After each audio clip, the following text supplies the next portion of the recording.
Guys, Assalamualaikum. Pagi. Aku daripada Barakah Shah Alam kan. Hari ada satu job dekat Semenyih.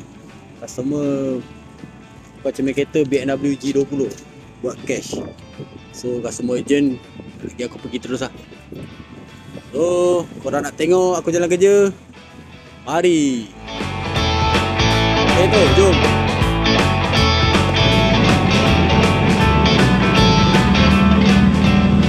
Okay guys, aku dah sampai Semenyih. So G20 tu kat cermin depan. Customer buat cash, krek dah panjang sampai sana. So aku nak layan kerja jap kan. Korang nak tengok, mari.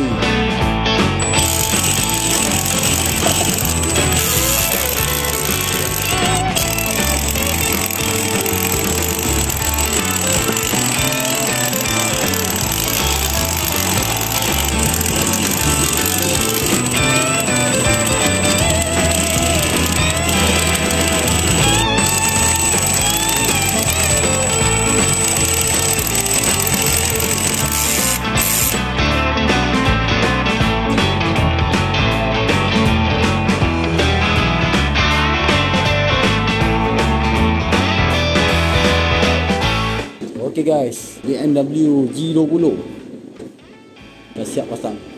Customer apply China glass kan. Murah pun murah, barang sama. Kamera, sensor, semua kasih. So korang mana yang tak ada masa nak buat tukar cermin, nak kita datang rumah, boleh contact Barakah Auto Glass. Nak repair crack, nak buat tinted, tempered glass, terminate crack tu penting kan, sebelum insurans nak matang ke kan, terminate tu penting. So korang boleh contact Barakah Auto Glass. Pagi.